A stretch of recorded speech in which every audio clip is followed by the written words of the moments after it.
안녕하세요, 엘리트캔입니다. 자, 오늘은 토요일입니다.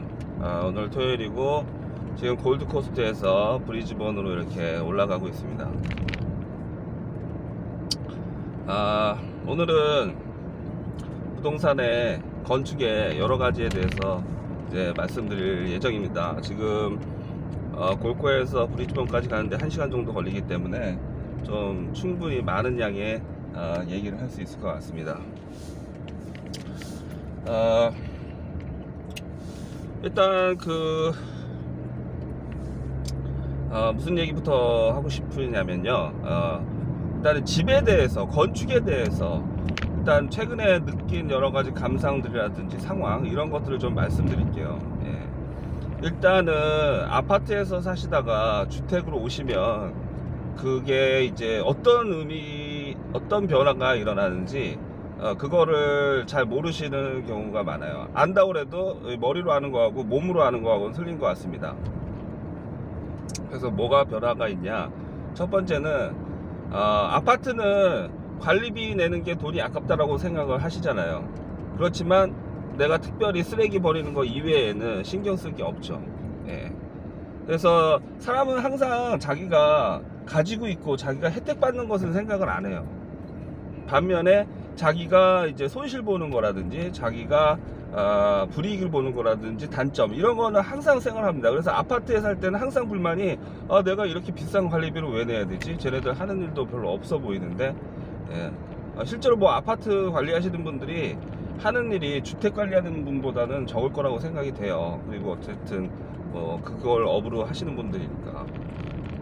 근데 어쨌거나 아파트가 관리하기 쉬운 점도 있지만 그거는 제대로 잘 만들어졌을 때의 아파트인 얘기고, 만약에 아파트가 부실 공사를 해가지고 문제가 여러 가지가 생긴다, 비가 샌다거나 뭐 주차장이 샌다거나 금이 간다든가 뭐 이런 여러 가지 문제 투성이 아파트라면은 또 얘기는 틀리죠. 어쨌든 간에 아파트에서 관리비 내는 건 단점이 있는데 장점은 뭐냐면 신경 쓸 게 없다. 나는 그냥 열심히 일하고 즐기고 쉬면 된다는 거죠. 반면에 하우스는 아무리 완벽하게 잘 만들어진 하우스라고 하더라도 기본적으로 할 일이 있어요. 가장 기본적인 할 일이 뭡니까? 잔디를 깎아줘야죠. 잔디를 깎아주고 관리를 해주고, 잔디도 그냥 롬몽으로 그냥 쓱 깎고 이게 아니라 정원 관리를 좀 해줘야 돼요. 이쁘게 이렇게 하려면 이웃들한테 욕 안 먹고. 그래서 정원 관리라는 개념이 들어갑니다. 예, 하우스니까 마당이 있고 잔디가 있잖아요. 그리고 나무가 있잖아요. 예.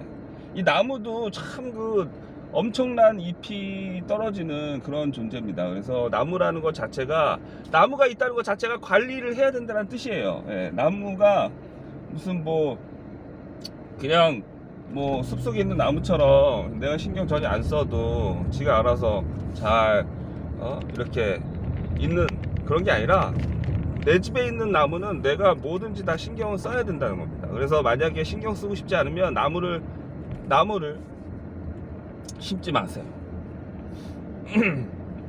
물론 나무도 관리가 편한 나무가 있고 관리가 굉장히 힘든 나무가 있는데, 어쨌든 간에 나무는 기본적으로 여러분의 시간을, 노동력을 잡아먹는다. 예, 그리고 쓰레기를 항상 치워줘야 된다. 나뭇잎이라는 이제 그러한 어떤 단점들이 있기 때문에, 또 사람은 또 단점만 생각하잖아요. 나무에 또 장점도 있을 거예요. 예, 제가 잘 모르는. 예를 들면은 집을 시원하게 한다든지, 집을 이쁘게 한다든지, 아니면은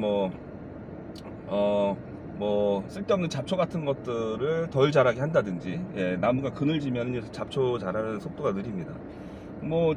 나무가 있는 것에 어떤 장점이 있을 겁니다. 그러니까 사람들이 그렇게 나무를 열심히 심겠죠.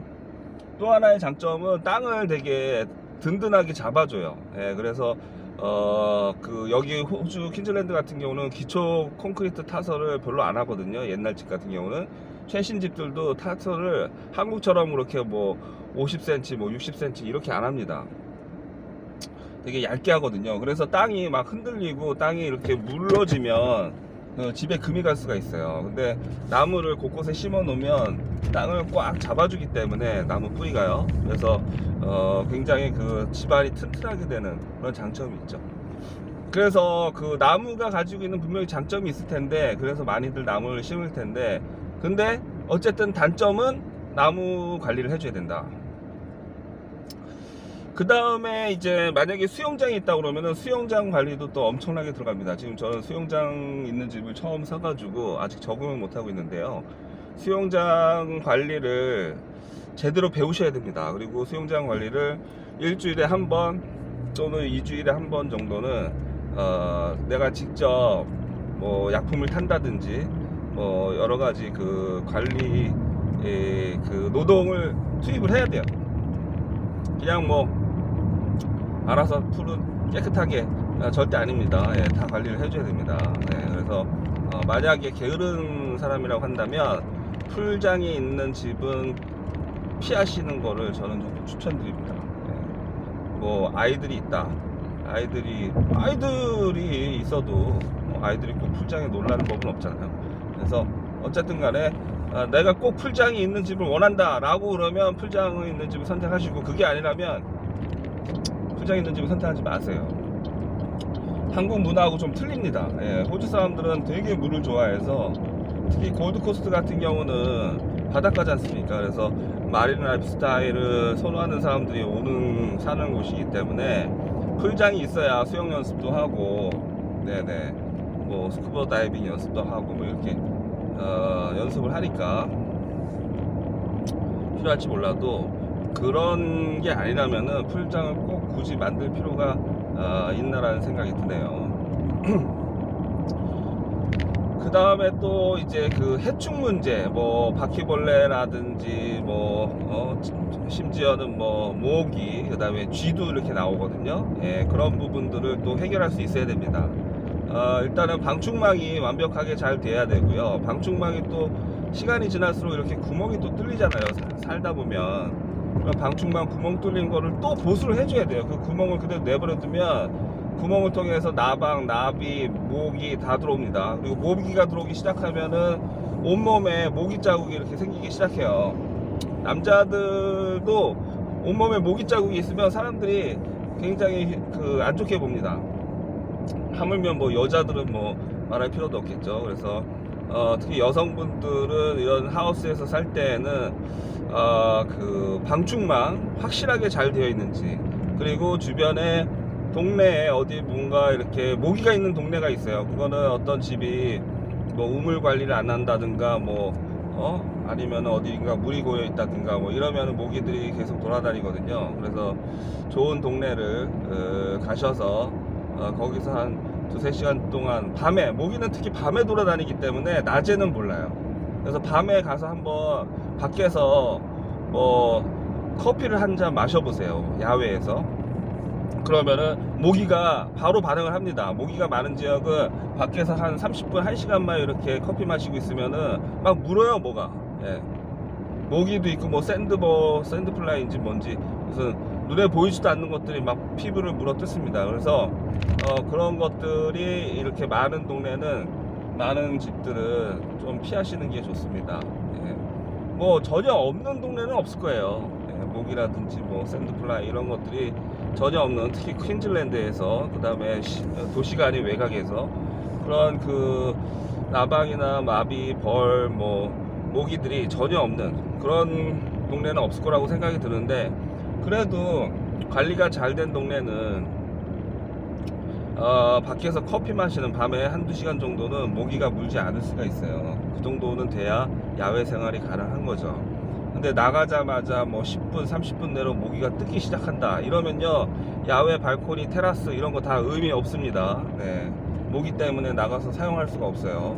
낮에는 또 뭐 그늘지면 모르겠어요. 그늘이 져 있으면은 그래도 낮에 커피를 마실 수 있겠지만, 그늘이 져 있지 않은, 지붕이 없는 발코니 같은 경우는 또 문제가 이제 햇볕 때문에, 햇볕이 너무 뜨거워서 거기서 뭐 당연히 뭐 그 지붕 같은 거, 예, 휴대용 지붕 같은 거 쳐가지고 이렇게 즐길 수도 있는데, 어쨌든 햇볕이 강합니다. 그리고 사람이란 게 날씨가 덥고 뜨거워지면 되게 게을러지기 때문에, 뭐 밖에서 내가 커피를 마셔야지, 그리고서 뭐 천막을 치고 뭐 이런 것을 잘 안 하게 돼요. 사람이 굉장히 게으릅니다. 네네. 그리고 굉장히 편한 걸 원해요. 그리고 집에서는 더더욱 편하게 지내기를 원하거든요. 그래서 집에서도 뭔가 노동을 해야 된다라는 거를 사람들은 극도로 싫어합니다. 내 집이라도. 네, 그래서 될 수 있으면 집이 손 하나 깠다가 안 해도 굉장히 쾌적한, 예, 더 이상 손을 댈 필요가 없는, 예, 그런 집이 가장 좋습니다. 그렇다고 아파트를 뭐 좋다라고 할 수 있는 건 아니고요. 아파트는 또 아파트만의 답답함이 있으니까요. 천정고도 낮고, 그 다음에 공간도 협소하고, 또 바닥은 또 다 대부분 아파트는 카페트로 돼 있잖아요. 카페트는 건강에 아주 안 좋습니다. 그렇기 때문에 모든 주택이 일장일단이 있어요. 아파트, 타운하우스, 빌라, 뭐 하우스, 모든 주택이 일장일단이 있기 때문에 그런 것들 다 감안하면서 이제 선택을 해야 됩니다. 그 다음에 이제 또 하나 하우스를 이제 사서 이제 살게 되면 어떤 단점이 있느냐, 데크라든지 어떤 야외 시설들에 대해서 보수를 계속 해줘야 돼요. 데크 같은 경우는 이제 베니쉬를 칠한다든가 아니면은 그 페인트를 칠한다든가 이런 식으로 계속해서 비바람의 그 데미지가 있기 때문에 어느 정도 관리를 계속 해줘야 된다는 거죠. 그것도 보통 일이 아니에요. 뭐 지금 저도 저쪽 브리즈번 쪽에 집에 지금 데크가 엄청 커서 그게 마음에 들어서 샀는데, 지금 3년 차가 됐는데 아직도 칠을 못 해주고 있어요. 칠을 해줘야 되는데 기존에 칠했던 흰색 페인트로 다시 하려니까 마음에 안 들고, 그렇다고 그거를 이제 바니쉬처럼 나무 원목으로 다시 하려니까 그러면 또 샌딩도 해줘야 되고 일이 뭐 엄청 많아지고, 아직도 지금 어떻게 해줘야 되는지 지금 결정을 못 내리고 있습니다. 가장 심플한 거는 기존에 했던 사람들의 의견을 존중해가지고 그대로 똑같은 색깔로 칠해주는 게 가장 좋을 것 같아요. 그게 이제 색상도 뭐 문제가 안 되고 관리도 되고, 어차피 100%라는 건 없어요, 여러분. 100%를 이렇게 99%를 목표를 가지고서 이렇게 잘하려고 하다 보면 시간만 까먹고 아무것도 안 됩니다. 그리고서 뭐든지 다 망가져요. 네, 그래서 무엇을 해야 된다라는 생각이 들었을 때는 비록 마음에는 안 들고 뭐 완벽하진 않지만 그냥 요 정도 수준에서 그냥 마무리 하자라는 식으로 빨리빨리, 저는 한국인의 그 빨리빨리 정신이 굉장히 중요하다고 봅니다. 호주 사람들은 빨리빨리라기보다는 안전하고도 정확하게 하자 뭐 이런 주의인데, 뭐 그러면은 렌트비가 싸든가 아니면 생활비가 싸든가 그렇지도 않아요. 렌트비는 엄청 비싸고 생활비도 물가도 비쌉니다. 그러면서도 만만디예요. 예. 뭐 그런 위치에 있는 사람, 뭐 공무원들은 뭐 만만디 해도 월급이 따박따박 나오잖아요. 예. 그런 사람들은 뭐 그렇게 만만디로 해도 상관이 없겠지만, 일반 자영업자라든지 아니면은 뭐 개인 사업자들은 빨리빨리 해야 됩니다. 안 그러면은 그 돈이 쑥쑥쑥쑥 없어져요. 자, 그래서 데크 관리도 이제 하우스를 관리하는 데 들어가는 어떤 비용적인 면이다. 그런 말씀을 드리겠고요. 그 다음에 또 예를 들어서 창고 같은 게 있다 그러면은, 또는 1층이 이제 뭐라고 했죠? 론드리. 근데 이제 우리 이스위치 여기 브리즈번에 있는 집도 그런데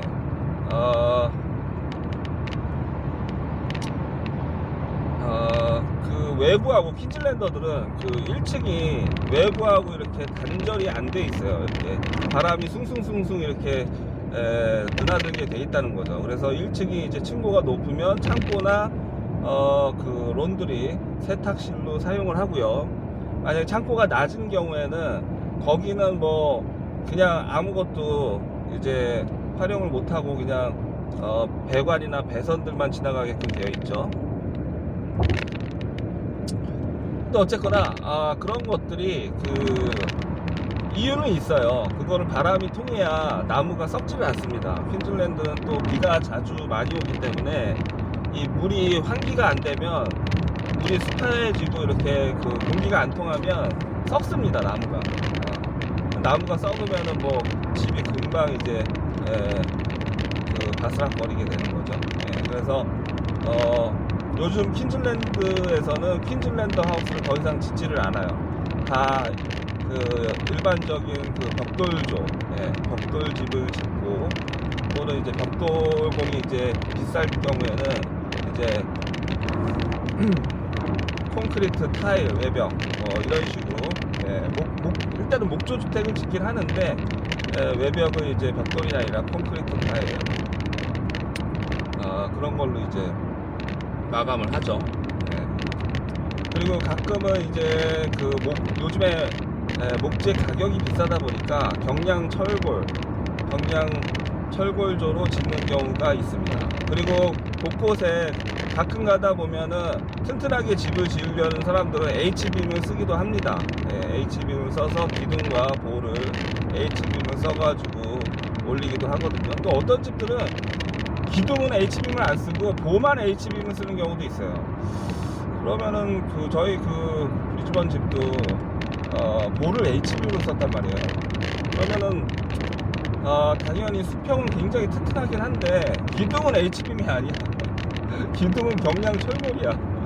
그리고 심지어 어떤 기둥은 녹이 쓸어가지고 거의 뭐 너덜너덜하게 되어버린 경우도 있어요. 그래서 기왕에 튼튼하게 지으려면 기둥도 H빔으로 써야지. 기둥은 H빔을 안 쓰고 보만 H빔으로 쓰고. 참. 그러니까 뭐 제대로 된 건설사가 지은 집이 아니기 때문에 이제 그렇게 지었다라고 생각이 들고요. 제대로 된 건설사, 매트리콘이라든지 뭐 크리에이션홈 이런 데서 집을 지은 곳은 당연히 H빔을 쓰지도 않을 겁니다. 1, 2층 집에 H빔을 쓸 리가 없죠. 그리고 H빔을 만약에 쓴다면 4, 5층에 뭐 기본적으로 유닛이라든지 아파트에다가는 H빔을 쓰는데, 그러면 또 기둥도 H빔도 제대로 했겠죠. 근데 퀸즐랜드 옛날 2층 집들 보면은 개념 없는 H빔들이 조금 이렇게 있습니다. 그래서 그것을 웃어야 될지 울어야 될지는 모르겠지만 어쨌든 보는 튼튼하다. 그걸라도 위안을 삼아야 되겠죠.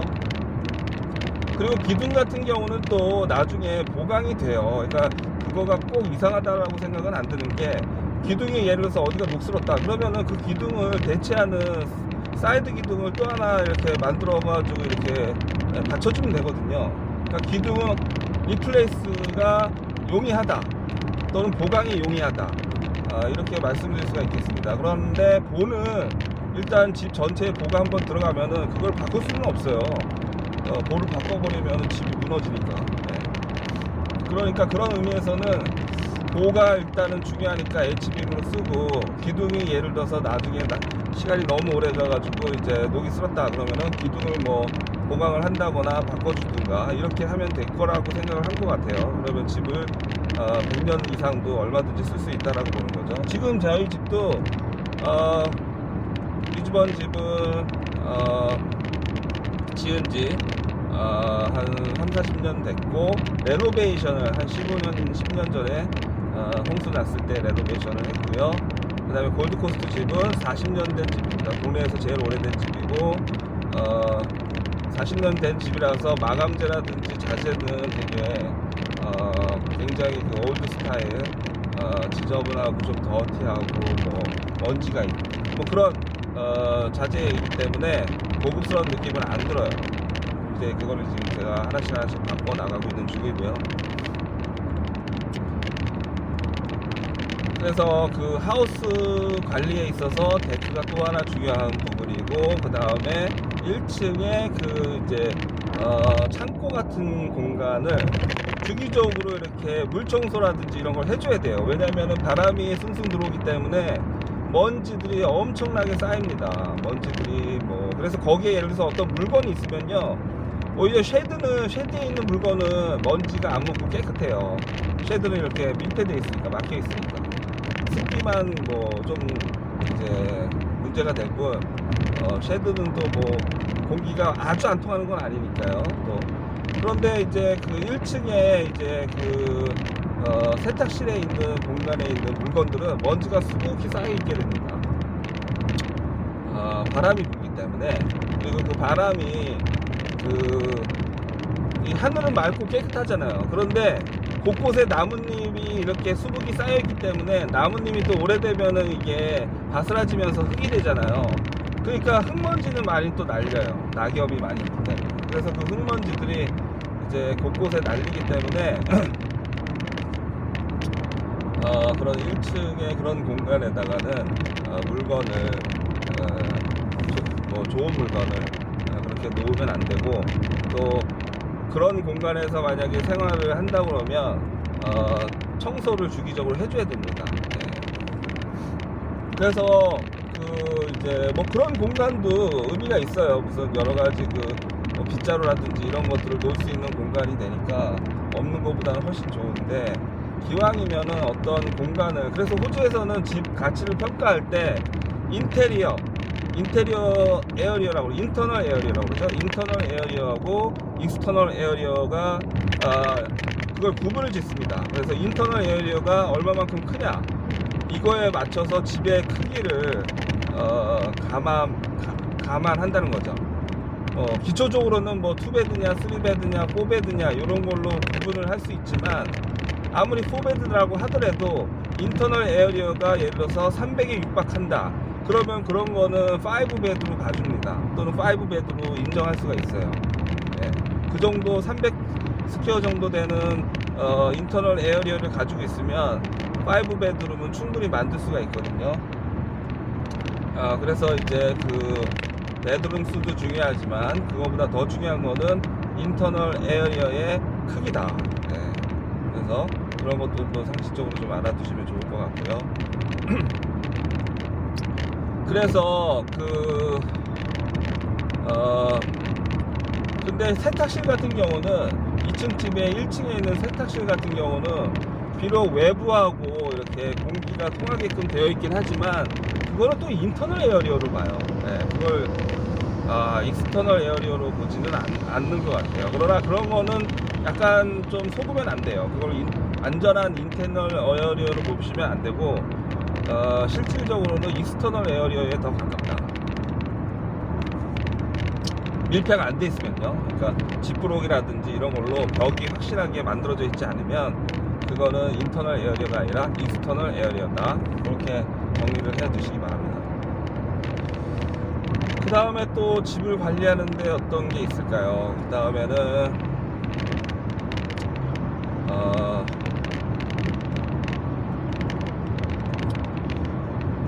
아파트와 비교해서요. 아파트와 비교해서 손이 더 가는 부분이 뭐가 있을까 라고 생각하면 이제 물탱크가 있는 집이 또 있습니다. 저희 브리즈번 집에는 없고 골코 집에는 물탱크가 있는데요. 거의 유명무실한 물탱크가 하나 있어요. 그 물탱크가 제대로 작동을 하는지도 잘 모르겠고, 기본적으로 전 주인이 물탱크를 사용하지 않고 그냥 물을 받자마자 내보내게끔 이렇게 세팅이 되어 있더라고요. 그래서 그 물탱크가 하나 있는데, 그 물탱크도 만약에 제대로 활용한다고 하면은 그거를 관리를 해줘야 돼요. 그러니까 물탱크 안에 청소를 1년에 한 번 정도는 해줘야 되고요. 그 다음에 물탱크가 또 뭐 금이 가거나 찌그러지거나 뭐 이러면 완전히 쓰레기가 되기 때문에 그렇게 되지 않게끔, 또 데미지 입지 않게끔 또 관리를 해줘야 되고, 그 다음에 이제 또 경사가 있는 집이 이제 그런 일이 많은데요. 경사가 있는 집은 리테이닝 월 관리를 또 좀 해줘야 됩니다. 왜냐하면 비가 많이 오고 바람이 불기 때문에 리테이닝 월이라든지 어떤 계단이라든지 이런 것들이 시간이 지날수록 느슨해지고 약해지고 금이 가고 뭐 이렇게 됩니다. 네, 그래서 그런 리테이닝 월에 어떤 그 금간 부분이라든지 그 다음에 뭐 이제 무너지는 부분 이런 것들도 시멘트 사다가 와서 발라야 되고요. 그 다음에 이미 미리 그렇게 되지 않도록 그 리테이닝 월을 보강하게끔 안쪽으로도 여러 가지 작업을 해줘야 되고요. 네. 또 하나가 펜스입니다. 펜스. 집마다 이제 펜스가 있는데 새 집이야 뭐 펜스가 문제가 되진 않겠죠. 근데 이제 옛날 집들은 펜스가 다 낡고 오래됐기 때문에 그 펜스를 보수할 필요성이 있습니다.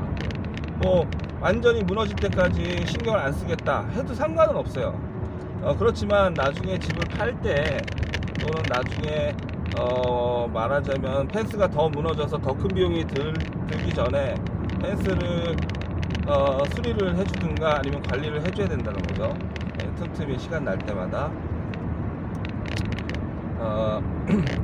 그래서 펜스도 신경 써야 되는 부분의 하나고, 또 중요한 게 이제 지붕이 있습니다. 지붕이 또 뭐가 문제냐?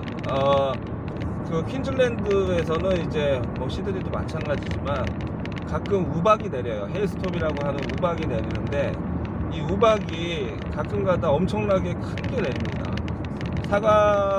사과보다도 약간 작은 정도의 그런 우박이 떨어지게 되면은, 그러면은 그 콘크리트 타일로 된 지붕이잖아요, 대부분. 그런 것들이 깨집니다. 그래서 심지어 단열재를 뚫고 콘크리트 타일을 뚫고 지프로까지 뚫고 거실로 우박이 떨어지는 경우도 있어요. 그래서 그렇게 되면은 완전 대형 이제 사고가 터진 거기 때문에 당연히 지붕 수리를 하셔야 되고요. 몇만 불이 들어갑니다. 보험을 들지 않았을 경우에는요. 그런데 문제는 뭐냐면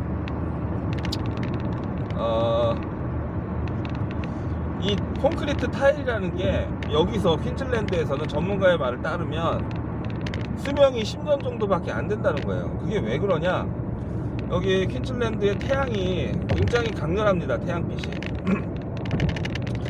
그리고 이제 지붕은 당연히 태양빛을 직사를 받는 거잖아요. 그래서 직사를 거진 뭐 받게 되면은 낮에 온도가 한 7, 80도까지 올라가요. 네. 그리고 밤에는 뭐 영하까지 떨어지진 않지만 당연히 밤에는 뭐 영상 20도 뭐 이렇게까지 시원하게 15도 이렇게까지 떨어질 수가 있어요. 겨울에는. 그렇게 되면은 이게 뜨거워졌다 시원해졌다 뜨거워졌다 시원해졌다 이렇게 되기 때문에 약해집니다. 콘크리트라는 거는 시멘트 이거는 오래되면은 바스러지잖아요. 먼지처럼. 그런 것처럼 이 그 지붕 타일도 너무 일교차가 심하게 이렇게 되면은 한 10년 정도 되면은 다 바스러진다는 거예요. 아이들 주먹으로 쳐도 금 가거나 부스러질 정도로 그렇게 이제 약해지기 때문에 약간 그 무겁고 이제 강한 우박이 떨어지면 그 타일이 깨진다는 겁니다. 그래서 그 타일을 지붕 타일을 그러면은 깨지면 교체하면 되는 거 아니냐 뭐 이렇게 생각하실 수 있는데 그게 아니고 그 지붕 타일을 코팅을 해줘야 돼요. 페인트를 해줘야 돼요. 그거에 또 몇만 불이 들어갑니다. 그러니까 뭐 개념 없는 집들은 그냥 그냥 망가질 때까지 부서질 때까지 그냥 방치를 해놓는 것도 뭐 하나의 방법일 수가 있는데 근데 이제 조금 고급스러운 집들 있잖아요. 고급스러운 집들은 지붕도 깨끗하거든요. 그리고 설령 이제 그 우박 같은 걸로 이렇게 타일이 깨지지 않는다고 하더라도 오래되면은 그 습기가 차면서 그늘진 그 집들이 있잖아요. 그러면은 지붕이 시커멓게 이제 그 곰팡이가 쓸어요. 지붕이. 왜냐면은 습기 축축한 상태에서 따뜻하고 축축한 상태에서 그늘이 지기 때문에 그것이 이제 곰팡이가 강력합니다. 이 퀸즐랜드에서는, 호주에서는 곰팡이가 강력해요. 그래서 그 곰팡이가 쓸면서 시커멓게 된다는 거죠. 심지어는 그리고 저 옆에 이제 그 잔디를 깎고 있네요. 카운슬에서 저렇게 잔디 관리를 하는 거죠. 심지어는 그 곰팡이가 쓸어서 너무 시커멓게 됐는데 그것들이 이제 비가 오면 그 곰팡이가 이제 하수도로 이렇게 들어갈 거 아닙니까? 하수도라든지 우수관으로 이렇게 들어갈 텐데 그러면 카운슬에서 벌금을 물릴 수도 있어요. 몇백 불에서 몇천 불. 왜? 토양 오염이다 이거죠. 또는 수질 오염. 그 우수관이 결국에는 뭐 강으로 흘러 들어가거나 뭐 이렇게 갈 텐데, 그 강을 이제 오염시킨다. 그래서 너는 빨리 지붕을 깨끗하게 좀 청소를 좀 해라. 이런 차원에서 카운슬에서 경고, 벌금이 나옵니다. 그리고 뭐 동네 집안 분위기도 좀 그렇고 동네도 그렇고. 그래서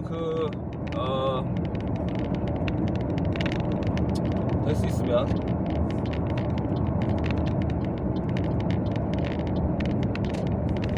있으면 은 그거를 관리를 지붕도 해줘야 됩니다. 그래서 2년 또는 3년에 한 번씩 페인트 다시 칠하고, 그 루퍼들 지붕을 이렇게 수리해 주는 분들이 코팅을 한대요, 지붕을.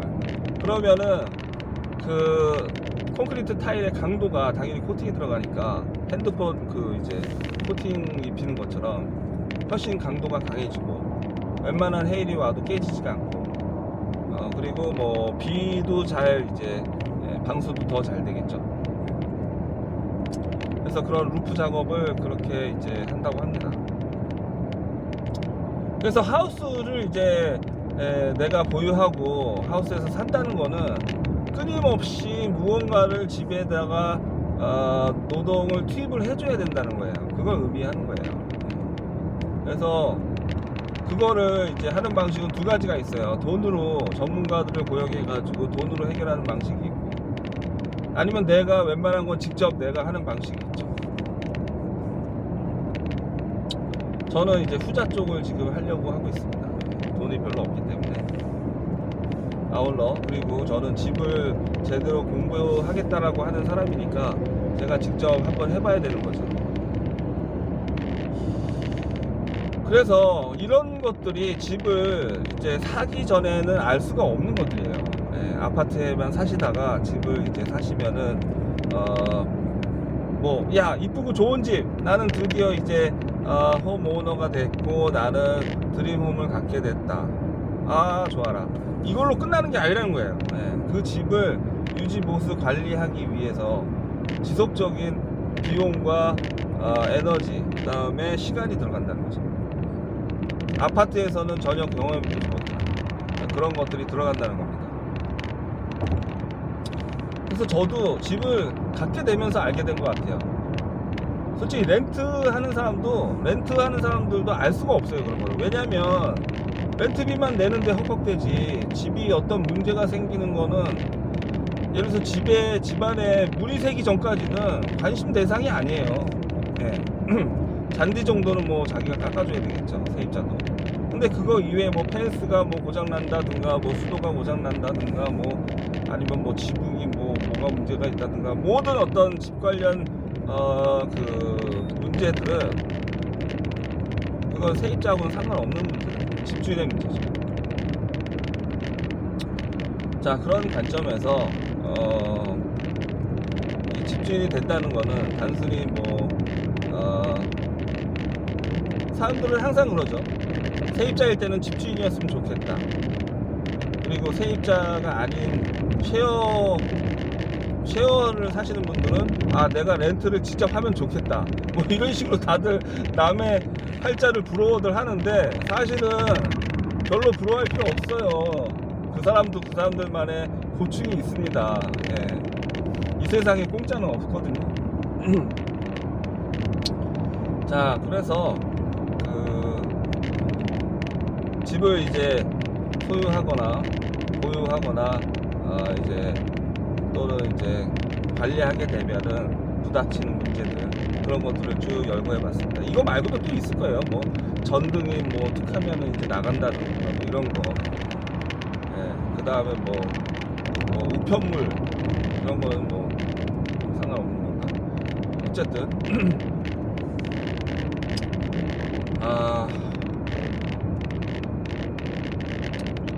그래서 세상 사는 게, 이게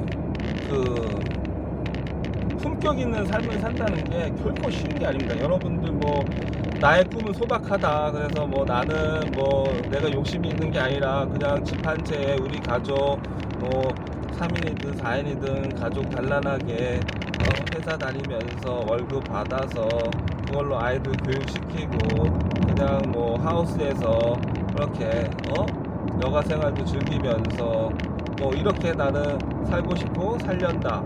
그게요 여러분 결코 쉬운 게 아닙니다. 그리고 그게 소박한 꿈도 아니에요. 굉장히 사치스러운 꿈이라는 겁니다 사실은. 그런데 이제 그게 마치 그 한국 젊은이들은 그런 생각들을 좀 하는 것 같아요. 제 조카도 그런 것 같은데, 내가 태어났으니까 이 세상이 나한테 이 정도는 공급해주고 제공해줘야 되는 게 당연한 거 아닌가, 이런 생각들이 좀 있어요.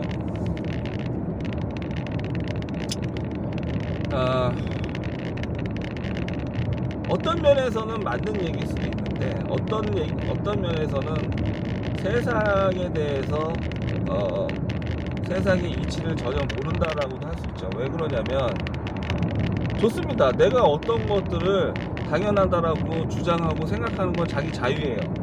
그건 뭐 지가 그렇게 생각하겠다는데 말릴 사람은 없다는 거죠. 근데 네가 그렇게 생각한다고 해서 상대방이 네가 원하는 대로 해줘야 되는지에 대해서는 그거는 전혀 다른 문제라는 거예요. 네가 뭐 A를 원한다.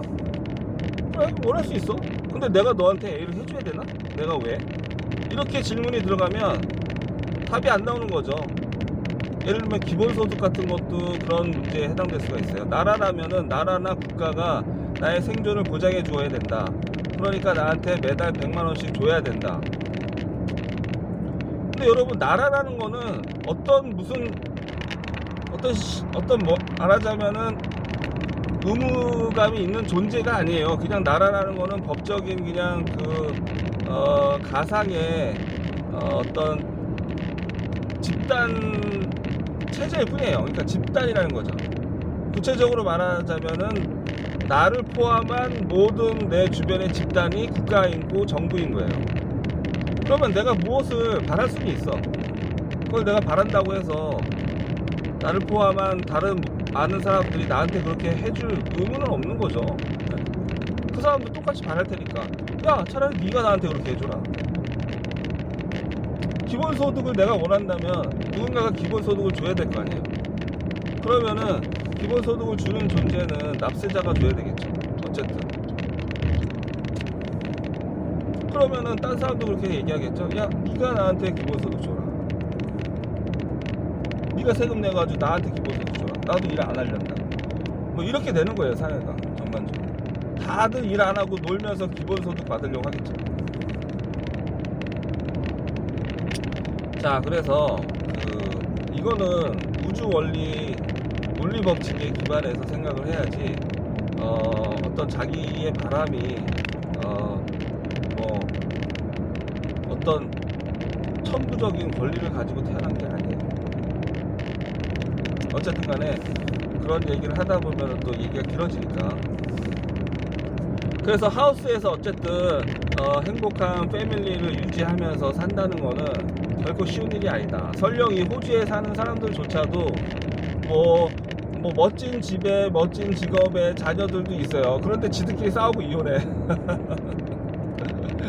그리고서 지들끼리 싸우고 이혼해가지고서는 이제 뭐 행복한 패밀리 홈이 아니라 이제 악몽 같은 패밀리 홈이 되는 거죠. 뭐 옆집 싸우는 거 보면은 그러면서 왜 살까라는 생각이 들 정도로. 네. 그래서 행복하게 산다는 거는 결코 쉬운 게 아니다.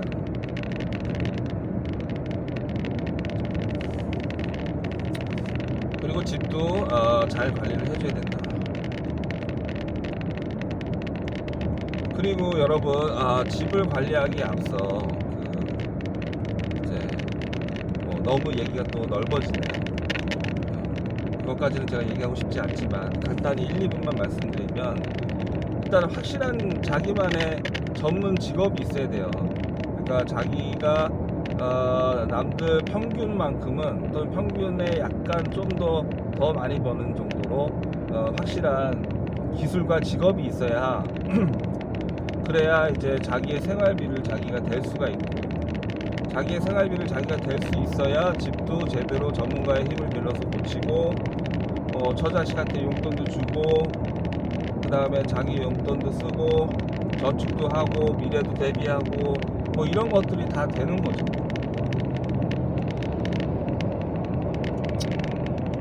근데 직업이 확실치 않으면 그런 안정적인 수입을 만들어내지 못하잖아요. 그러면 모든 게 항상 위험에 빠지는 겁니다. 모든 게 위험해져요. 자꾸 빚이 늘어나는 거죠. 그래서 집도 중요하지만 집보다 더 중요한 거는 자기의 직업의 안정성이다. 그래서 직업이 안정적이고 자기가 충분한 돈을 벌 수 있다면 집값은 물론 오를 거예요. 집값이 오르는 이유는 땅값이 오르기 때문이죠. 그렇지만 호주에는 외곽으로 나가면 얼마든지 많은 땅이 있습니다. 그래서 굳이 내가 도심의 핵심 지역에 내가 꼭 살고 싶다, 살아야 된다 라는 게 아니라면은 집을 천천히 구매해도 괜찮습니다. 물론 남들이 돈 버는 거는 배가 아플 수가 있는데, 그러면은 빚을 잔뜩 지고 집을 사든가. 근데 빚을 잔뜩 지고 집을 살 수가 없잖아요. 직업이 안정되어 있지 않는데. 그러니까 그러니까 열심히 사십시오. 노는 거라도 열심히 노세요. 네. 만약에 자기가 열심히 일해서 열심히 돈을 벌지도 않는데 열심히 놀지도 않고 있다, 이거는 참 후회를 할 수 있는 가능성이 높아요. 네. 만약에 내가 열심히 일해서 열심히 제대로 된 돈을 벌고 있지 않다 그러면 놀기라도 열심히 노세요. 인생은 짧습니다. 그래서 집과 관련된, 그 다음에 행복과 관련된, 그리고 뭐 직업과 관련된, 수입과 관련된 그런 얘기들을 좀 지금 했는데요. 뭐 남한테 하는 얘기가 아닙니다. 저한테 하는 얘기입니다. 저도 굉장히 게으르고 인내심이 부족하고, 그 다음에 뭐 자유롭기를 원하고 얽매이는 거 싫어하고, 뭐 이러한 특성들이 있다 보니까 좋은 직업을 안정적으로 가져가면서 안정적인 수입을 만들어내지는 못하고 있어요. 그게 뭐 단점도 있겠지만 또 장점도 있어요. 네, 즐겁게 사는 거죠, 대신에.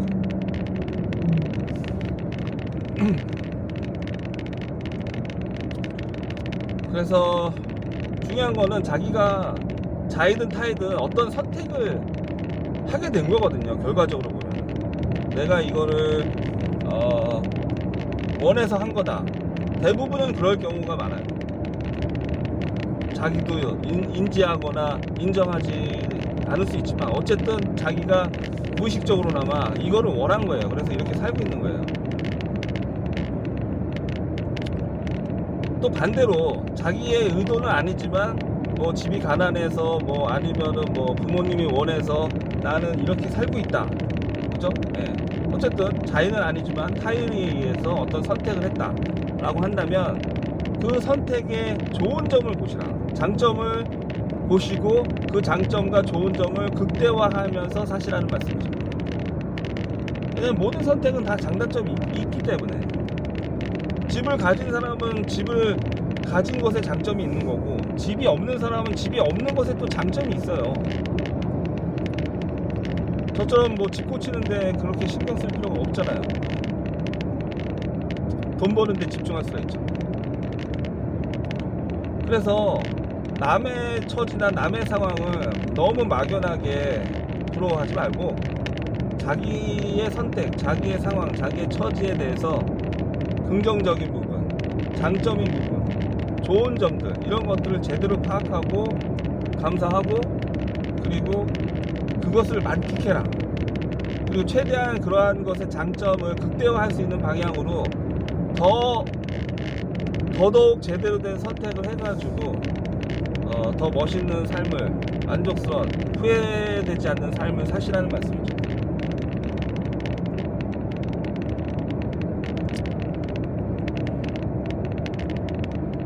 그래서 뭐 저도 저한테 뭐 돈 200억 300억 있는 변호사 형님도 전화를 툭 하면 해서 귀찮게 하고, 그 다음에 뭐 아이도 둘이나 있고 개도 2마리나 키우는 남편도 있고, 그런 친구도 툭 하면 저한테 전화해가지고 뭐 심심하다고 안부 물어보고,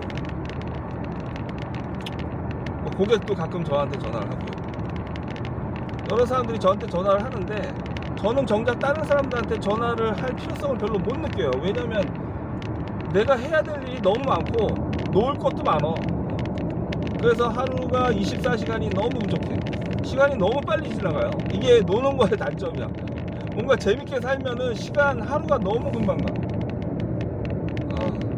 근데 만약에 여러분 군대에 있다라고 생각해보세요. 군대의 하루가 한 달 아닙니까? 심리적인 그런. 그래서 하루하루를 즐겁고 재밌게 사는 삶의 문제는 시간이 너무 빨리 간다는 거야. 진짜. 그렇지만 그거는 다른 말로 말하면 나는 그럼 그만큼 알차게 시간을 보내고 있다는 거죠. 시간이 가는 줄도 모르고 이렇게 막 하루를 보내고 있으니까.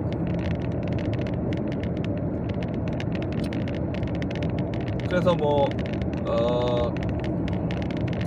부동산쟁이가 뭐 이런저런 너무 다양한 방면에 대한 얘기를 하고 있는데, 저는 제가 찍는 유튜브를 무슨 부동산 판매를 위한 어떤 전문적인 채널로 이렇게 만들 생각은 있기도 했지만 그렇게 하지는 못하는 것 같아요. 그렇게 하려면 뭐 파워포인트도 만들어야 되고 편집도 제대로 해야 되고 딱 채널 스튜디오 왔고 갖춰가지고 제대로 방송답게 해야 되는데,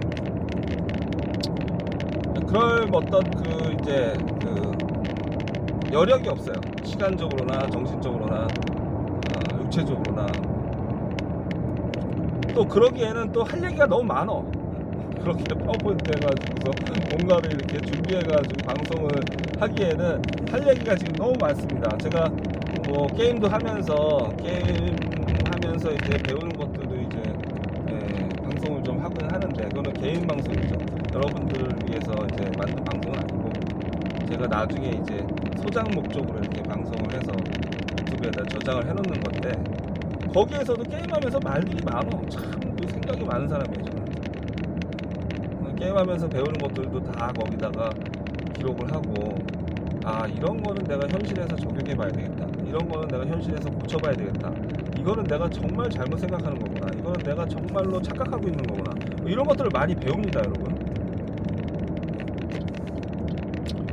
그리고 배울 게 없는 게임은 안 해요. 시간이 없어. 배울 게 없는 게임을 할 수가 없어. 재미도 없고.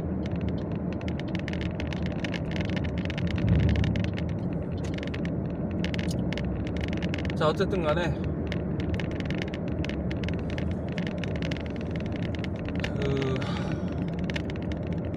좀 불안하긴 합니다. 근데 저는 그렇게 생각하고 있어요. 지금 제가 부동산을 많이 판매를 해야지 돈을 버는데, 지금 유튜브 채널이 제대로 완성되기 전까지는 부동산 판매를 잘 못할 것 같아요.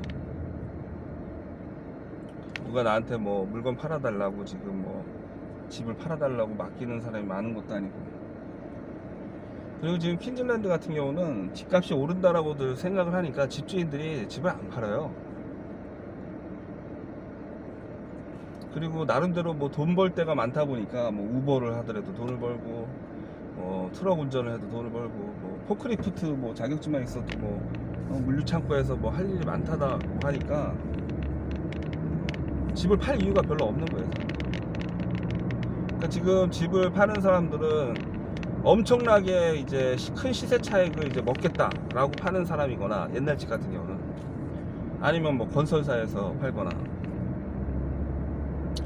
옛날 집들을 파는 사람들은 큰 시세 차익을 먹겠다 이거예요. 그리고 자기는 이제 은행 모기지 갚고 남은 돈으로 좀 여유 있게 살거나 아니면은 뭐 새 집을 자기가 짓거나 뭐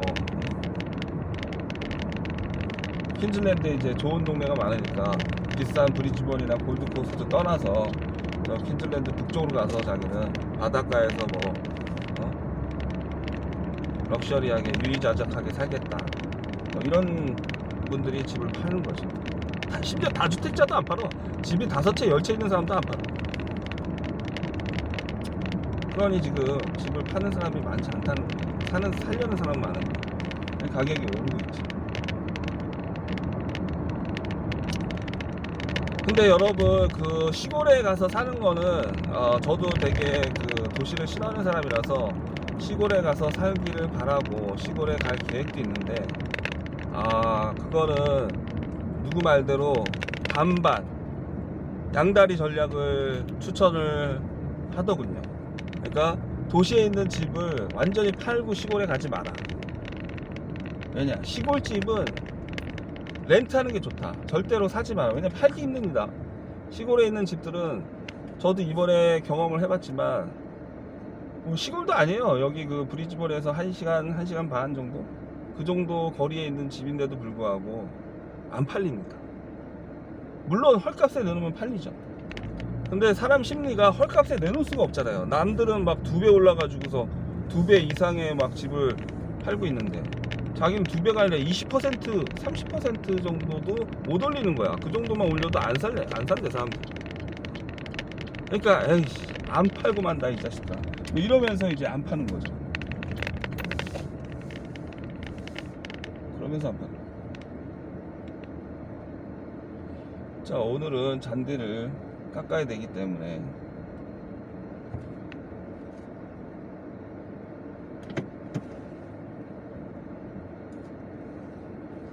자, 어쨌든 이제 집에 도착을 했고요. 오늘 1시간에 넘쳐서 제가 영상을 찍었는데 제 영상이 도움이 되길 바라면서 다음에 또 이런 기회가 있으면 또 여러가지 말씀을 드리도록 하겠습니다. 자, 감사합니다. 엘리트 캔이었습니다.